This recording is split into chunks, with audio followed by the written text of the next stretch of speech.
Good afternoon and welcome to the Collaborative Experience, a series of 3 workshops demonstrating the collaboration between music and various other art forms such as dance, storytelling, and visual art.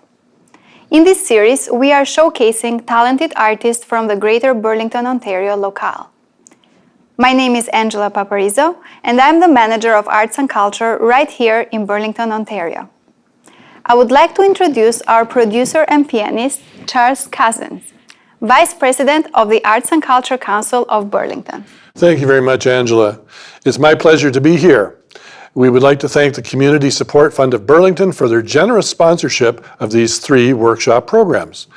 And today's program is called Slam Dunk Poetry in Motion and is the second program in our series entitled The Collaborative Experience.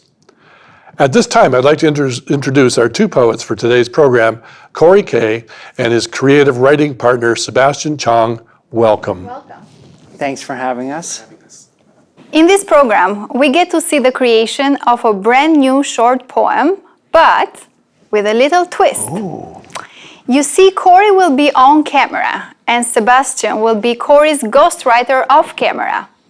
Now, right up to this moment, they do not know what the subject material is, but they will have to create a poem spontaneously from scratch. And once they have created the poem, Korey will perform it twice. The first time without music, and the second time with an improvised piano composition, which will support the emotional elements of the poem. By comparing the 2 versions, we will see how music interacts with the spoken word. How does that make you feel? Challenging? So excited. Very exciting. Nervous? Oh, yeah, a little bit. So Always nervous. Always But you nervous. run with it. Well, Korey and Sebastian, can you explain to our viewers what slam poetry is and how your creative process works or evolves? Sure, yeah, I'll talk about the history of slam. So it started in the 1980s as a way of putting the power back in the hands of the audience. And audience members were encouraged when slam started to boo and hiss and cheer for what they liked. And you gave audience members scores. And over 20, 30 years, it evolved into a competitive scene where cash prizes are given, different regions have different poets. And that's where Sebastian and I both kind of earned our chops as writers and young writers. Yeah. We both came up in a local poetry slam known by the Burlington Slam Project, organized by Tommy Buick. That organization has since closed its doors, but in the time since, we have engaged with the art form in newer and different ways for ourselves. Yeah, and as far as creative process goes, working with musicians is something that we've had the opportunity to do. There's all different ways of writing and collaborating, but Sebastian and I have had the experience that the more knowledge you gain to start with of the different kinds of writing there is, the more you free yourself up to play with it. And it's just fun having those 3 minutes to play with, and you can do so much. Sure. So much. You sure can. That's fantastic. Thank you, Korey and Sebastian. Well, before we start, we need a topic. Would you like to know what the subject material is? Yes. We have been waiting to hear this topic. Well, let's see if you like it. The winning theme is a couple on vacation at a resort in the Caribbean lose their passports. What do you think of that? Whoa. Yeah. Okay. Yeah, let's do it. All right, well, let's do it. Welcome to the Collaborative Experience and Slam Dunk Poetry in Motion.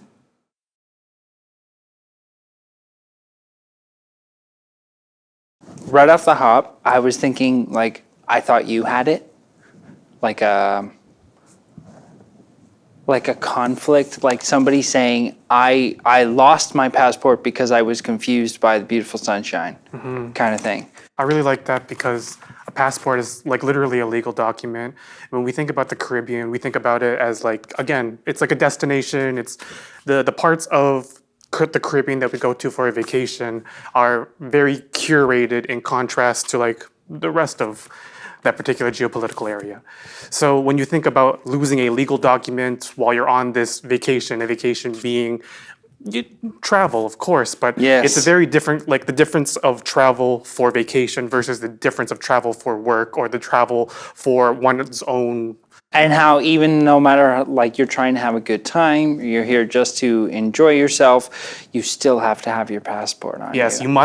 you must always have your legal documentation. Yes. If you are ever going to do anything anywhere in the world, Yes. we gotta make sure. Do you know what bugs me? Expired passports. Yes. Oh. It's such a process in order for you to begin having fun somewhere else that Yep. not where you're allowed to have fun. Yeah. We got to make sure we've dotted all the I's before we have fun in this place that we will maybe Okay, never so return to, right? so here's the thing. We're part of a system that's driving us crazy because passports, because let's run with that. But we're going to blame each other right away. Of course. And we're going to take it all out on each other right away. Well, it's not my fault, obviously. Well, you were the one who was supposed to pack the passports. Well, okay. So I maybe said I was I supposed had to pack them. toiletries and you had passports. Okay, that makes sense. But I'm just saying, like, it's your passport too. Like, it's not just an all on me thing. We can't just put it all on one Okay, of but us. I right? gave it to you. Okay. There's a question of responsibility there, yeah, right? okay. Like what we do when we put the trust in someone else. Okay, so if I'm just doing it by myself, am I going to do it like it's an argument, or am I going to start it like it's an argument and then start talking about how I got distracted, about like Given our timeline, I don't know if we have enough time to create that kind of dialogue. I think. Well, that's what I'm thinking because I want to make it plain. Yeah. Something that sounds pretty natural as far as intention goes. I don't know if I'm rushing this part here. No, I think that makes sense. I think given what we're working with, we have to think about, we can't divorce the topic from the structure, given how much time we have to put this one together. Actually, it kind of fits with the theme as well. So I like the idea of like the panic coming in on like the minor key of like, it's your fault. Yes. Right away. Yes. Just starting there. That's definitely a good idea to start with too, because like how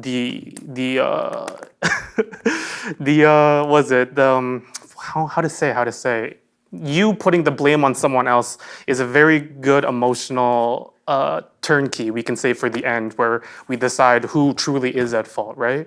Because that can be a moment of self-reflection for the speaker in that context, or it can be a fun heel turn where we say, "That's right, I've done nothing wrong. I'm on vacation. I can do no wrong. All I have to do is be happy today." I am judged by the sunrise, not by you. Yes, You yes, can't yes. judge me. Are you saying you're more important than the sun? The sun, my guy? Are you more important than the sun? But ultimately, yeah, it's negotiation of like all the things that have to go right for joy to happen. Because ultimately, a vacation is respite. It's something you do to make yourself happy. Okay, right? I like and where it's this something, is. especially Yeah. because it's something we share. So why don't we resolve it that something about the beauty of everything inspires me to make peace and resolve to get the passport, like reclaim the passport or go to the embassy, where like we make going to the embassy romantic. Do you know what I mean? Where it's like, okay, I can if see this is that. part of your life and you can't leave the Caribbean unless you have a passport, you might as well make your legal obligation part of your vacation. Like, we're going to go tour the embassy That's fine. in the Caribbean. Okay, we can run. I think we can run with that. Okay. So we have a basic story. This works too because, like, in the context where we are just like poo-pooing all of the work that has to go into having fun in the first place, I think there's definitely something to be said about finding joy in the mundanity to get to Yeah. the joy, right? Well, yeah, like if you have the system for setting up your suitcase, why not enjoy packing your suitcase? And if you have like that dad who gets ready for the airport 3 hours early, why is that such a bad thing? Yeah. In fact, every dad I've ever known who goes to the airport, they actually love that part more than the airport. I'm pretty sure, right? Okay. They love like Tetrising everything into the suitcase perfectly, and I often find that they have more fun doing that when we even get there. Plot twist, one of them is low-key happy that it happened.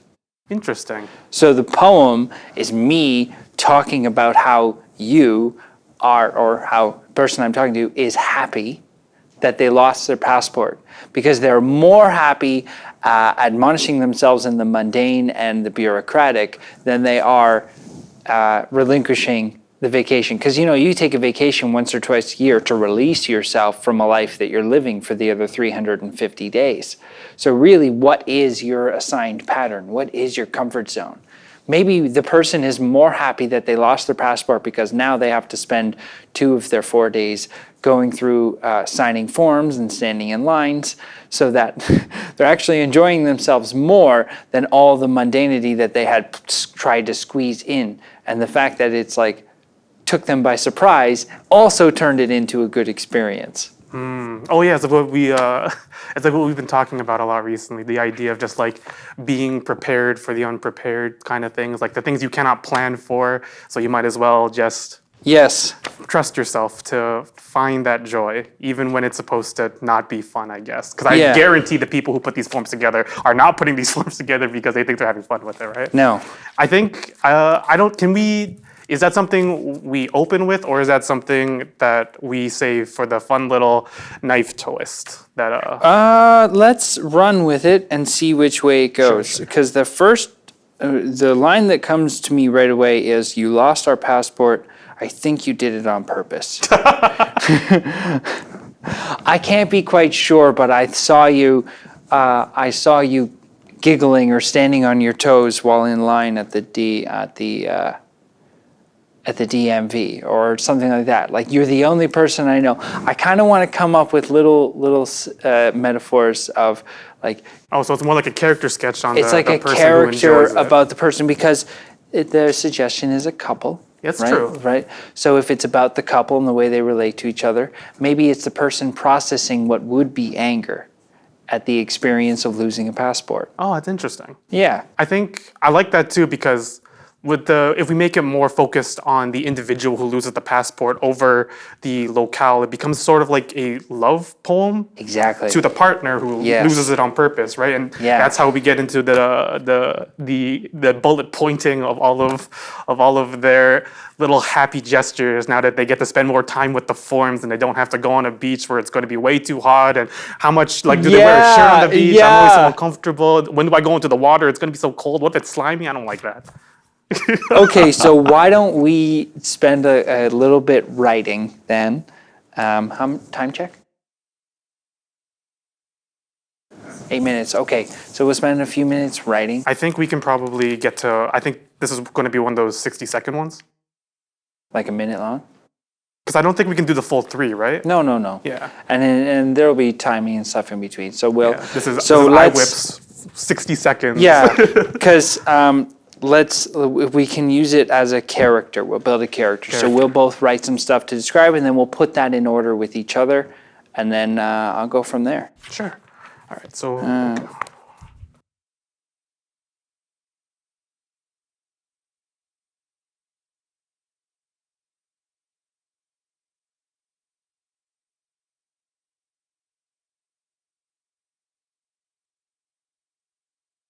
Got stuff.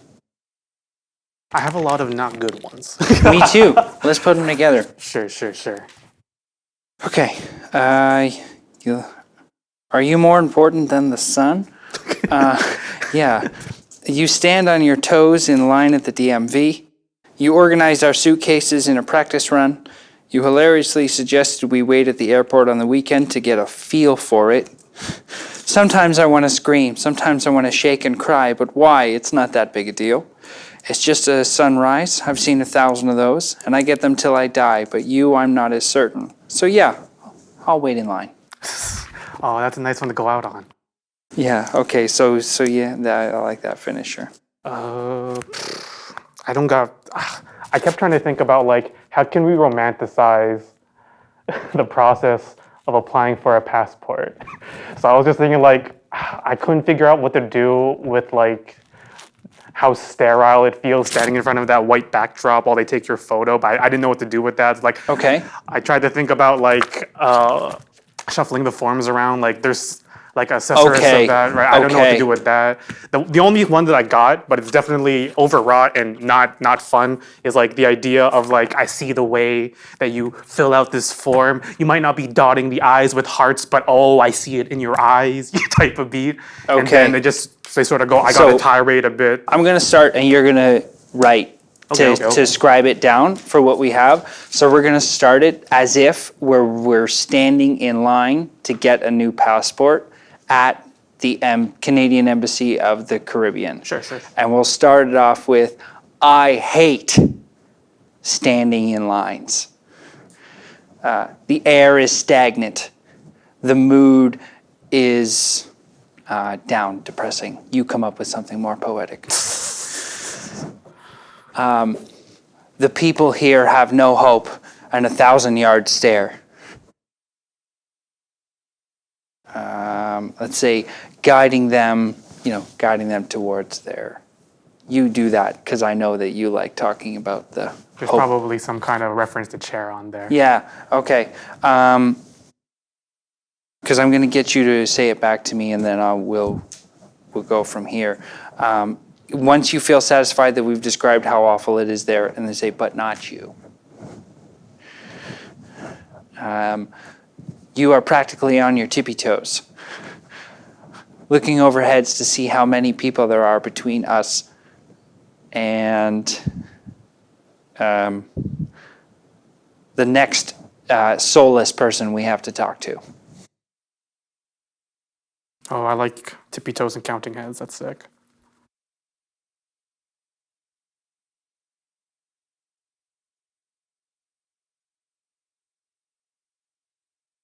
We can probably get a little cute on the person we have to talk to. Maybe I'm a little more specific about it. Yeah. Because the person who's filling out the forms probably loves that person a lot. They're so excited to talk about these forms. Yeah. Okay. So if I'm talking about you in that way, or you're writing stuff already, what do you got? I'm just going with what I'm trying to keep up with you. So we're talking about how cute they are. Hands. Oh yeah, that's hands that's up a by fun the little chin. staging Yeah. thing, You still dot your I's with hearts. Oh yeah, like the forms are a love note to the clerk. Yeah. There you go. I get a bit jealous, like you're writing love notes to the clerk. We could be outside, sipping Muay Thai's will regret, and watching a sunset that gives us cancer.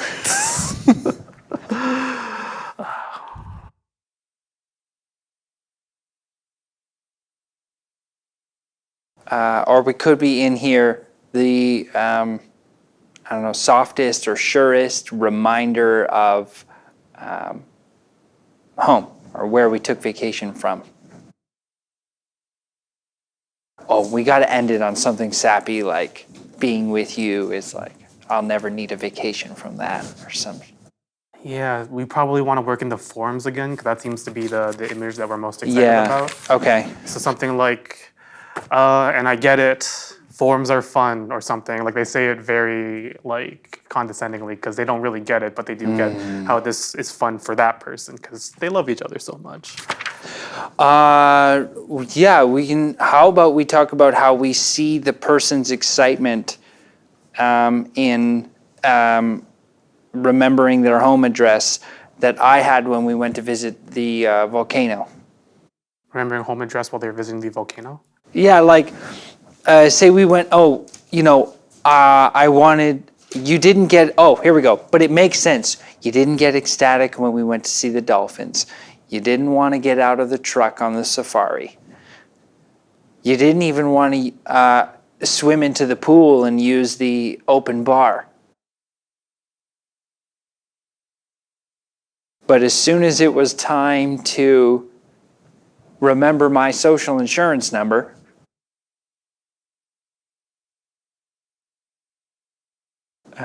something like that, I've never seen you happier, or you couldn't... It was like all of a sudden you had the energy and excitement of somebody who wanted to be here. oh my God, and there's the finisher. But then I realized you're here for the same reason I am, to be with each other. Oh, there it is. That's cute. Boom. Boom. So sappy. I love it. Let's go. Aw, so cute. Let's go. Yeah.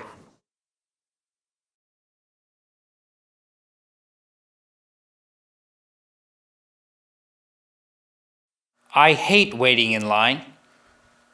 The air is stagnant. The people, more so. They have 1,000-yard stares and lifeless eyes. Just like me. But not you. You're practically on your tippy toes. Doe-eyed excitement counting the heads as we wait to get to the front desk. Normally I fear for your innocence. But in this place, I am holding your hand for safety. You didn't want to pet the dolphins. You didn't want to get out of the truck for safari. But as soon as I asked you for my 14-digit health card number, you got more excited than Gran reaching into her purse to give toffees to the grandkids. You finally look like you belong in here. But I guess that's the point, isn't it? I've been pushing this whole time for you to enjoy the sunsets and the dolphins and all the wonderful things nature has to offer. But why can't a fully packed suitcase be just as fun as sitting in front of the sunset, as long as we're both holding hands? So yeah, I hate waiting in line, and I'll do it with you.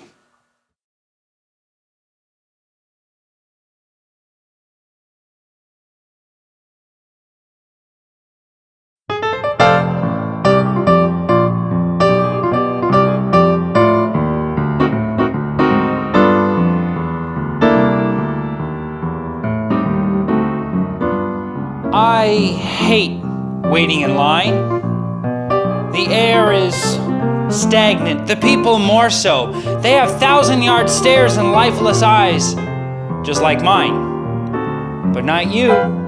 No, your doe-eyed excitement is counting the heads as we wait in line to get to the front desk. Normally, I fear for your innocence, but in this place, I'm the one holding your hand for safety. You didn't want to touch the dolphins. You didn't want to get out of the truck for safari. But as soon as I asked you those 14-digit number for my health card, you got more excited than Gran reaching into her purse to get some toffees for the grandkids. You finally look like you belong. And I guess that's the point, isn't it? It's not about the sunrise, the dolphins. It's about the moments we spend together. And packing your suitcase can be just as fun as watching the sunrise if you do it together. So yeah, I'll wait in line with you.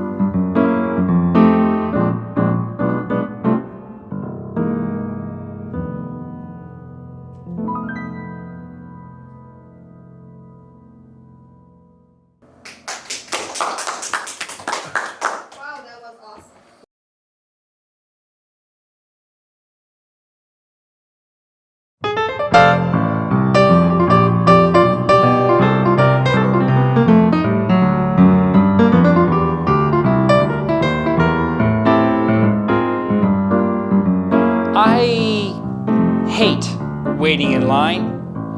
The air is stagnant and the people more so. They have 1,000-yard stares and lifeless eyes, just like mine. But not you. You're practically on your tippy toes, counting the heads as we wait to get to the front desk. Normally, I'm the one holding your hand for safety, but in this place, you know what you're doing. You didn't want to touch the dolphins. You didn't want to get out of the truck for safari. But as soon as I asked you for those 14 digits for my health card, you got more excited than Gran digging into her purse for toffees for the grandkids. You finally looked like you belonged here. And I guess that's the point, isn't it? It's not about the sunsets, the dolphins. It's about the time we spent together. And a fully packed suitcase can be as romantic as a baboon coming up to your window. As long as you're doing it together. So yeah, I'll wait in line. With you.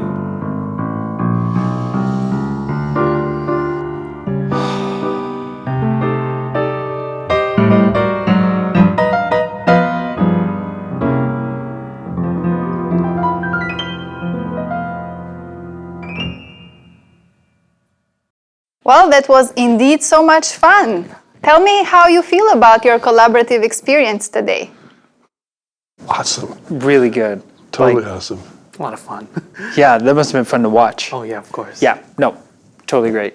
I want to say, like, working with a professional is amazing because we can trust each other, and the more we work together, like even going by the time we got to the third run with each other, it was like, you can pause here, I can pause there, we can work with each other, and that collaboration really felt like a conversation, which, yeah. And I think that's the magic word too. It was a collaboration, but it was also very conversational. You know, I think you were definitely playing off of me, and I was trying to listen to your phrasing, and do something in between some of those phrases to help support the notion of what you're doing. Mm-hmm. Yeah, it was really cool. I enjoyed it enormously. So, can I say? And I really like it in relation to what we were talking about before during the introduction about slam poetry, because one of the things that's really nice about slam poetry is giving that power back to the people, letting the audience interact with the performer while they're performing. Because normally at a poetry reading, you sort of sit quietly, listen to the poetry. But at a poetry slam, the audience is encouraged to react, as it were. And I think we both know from experience that whenever we get energy from the audience, it changes the way we performed it. Even if we performed it 100 times, right? The moment you have someone else inputting their creative energy, it changes. And I think we see that during the recordings. Yeah, well, it certainly felt that way for me playing, that I was also, taking stuff from his energy level up there, which, by the way, was quite significant. So it was just a gas. It was Thank you, yeah. Well, we were talking about memorizing as well, right? Because Right. everything that we just did came from the ground up. And I think what I really like about a rushed process is being clear and making decisions becomes a lot easier. Because you think, I could weigh them against each other, but we don't have time for that. Make a choice. Go to the next line. Follow your instinct there. Follow your instincts. artistic instinct there. Yes, that's great. Well, thank you. Thank you, Korey, Sebastian, and Charles, for your artistic contributions to today's program. Thanks so much, Angela. It was so exciting to hear the poem being created with its interaction with music. Really a true collaborative experience. We hope that you, our viewing audience, have enjoyed this program, and we look forward to seeing you again. Till next time, goodbye. Bye.